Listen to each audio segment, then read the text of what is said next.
Moose Blood are a British emo band who have recently started to see quite a bit of success. Their debut album, I'll Keep You in Mind From Time to Time, was a sleeper hit back in 2014. Although seeing small success, it got rave reviews and would later start to become more and more popular. And 2 years later, they released a follow-up album, Blush, this time releasing through Hopeless Records. I, like many people, was quite late to the party with this band. In fact, I only actually got into them just before they announced this new album and started releasing singles from it. I adore their debut album. Over the last couple of months, it has pretty much just been playing on repeat. The album is definitely bouncier and more upbeat than your normal emo album, but that is honestly where a lot of the charm comes from. Although it sounds fun and upbeat, it definitely sounds as dark and aggressive as emo should sound. There are never moments where I feel like it's going into more emo pop sounds, and there are also definitely much more emotional moments on the tracks where you can hear the singer singing about regrets and things he wishes he did during his youth. The album is in many ways a growing up album. This is literally shown in the first track, Cherry, in which he sings about how all of a sudden he's engaged and has a stepdaughter. The album to me feels kind of like a coming of age tale. This is kind of paralleled in the music video for the song Gum, which shows a kid riding his bike through a suburban town. It's an album about finding yourself, and as someone still in that position of self-discovery myself, I instantly connected to the album and instantly fell in love with it. So because of this, Blush has been one of my most anticipated albums of the year for a while, and I'm honestly still not sure exactly what I make of it. On the one hand, this album sounds like the first album, but a lot more mature, kind of what I was expecting, to be honest. There are moments that blow the first album out the water and give some of the catchiest music I've heard this year, but there are a few too many slower moments that I didn't really find myself attaching to as much as the slower moments on their previous album. There is no denying that from the get-go, this is an album that hits a lot harder than their previous record and is a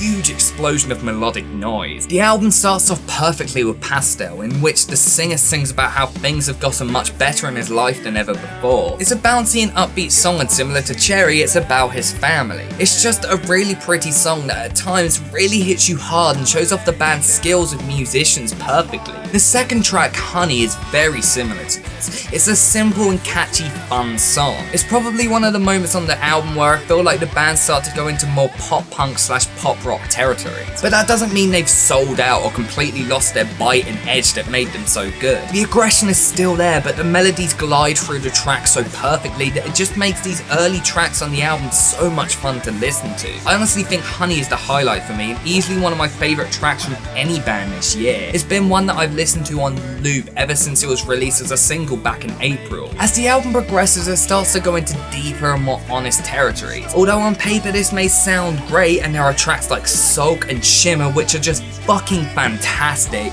I did find myself not being as engaged as I was earlier on the album. And it has nothing to do with me disliking slower, more emotional music. I mean, I'm a huge Elliott Smith fan and that's pretty much what 90% of his music is. I just feel like they were kind of just filler tracks, and that really is my biggest problem with the album. Although a large portion of this album is fucking killer and easily some of the best music from this year, there are definitely moments where it seems like they're just going through the motions. Tracks like Knuckles, Sway and Spring were among these tracks. They're by no means bad, but there was nothing about them that I felt stood out. Nothing about them that begged for me to return to them, and nothing about them where I had them stuck in my head for ages. But this album, when it's at its best, has been constantly calling for me ever since its release. Probably the best slower track on the album is Shimmer. This is just an absolutely beautiful track. It's full of atmosphere from start to finish. It starts off with just one electric guitar and vocals and then explodes into this gigantic and euphoric blast of distortion. This section of the track gives me goosebumps every time I listen to it. The album as a whole manages to simultaneously be more upbeat and more emotional than the previous record. Tracks like Pastel, Honey and Knuckles are happy pop rock songs full of optimism and joy. But then with tracks like Spring and Shimmer, we're shown a darker and more honest side to the band. It's like seeing someone who seems really happy and full of joy strip back and reveal the sadder side to them. It can definitely be heartbreaking at times, but even with everything that I love about it, even with all the greatness, there were definitely moments that I did not find as memorable as I hoped they'd be. Does that mean this is a bad album?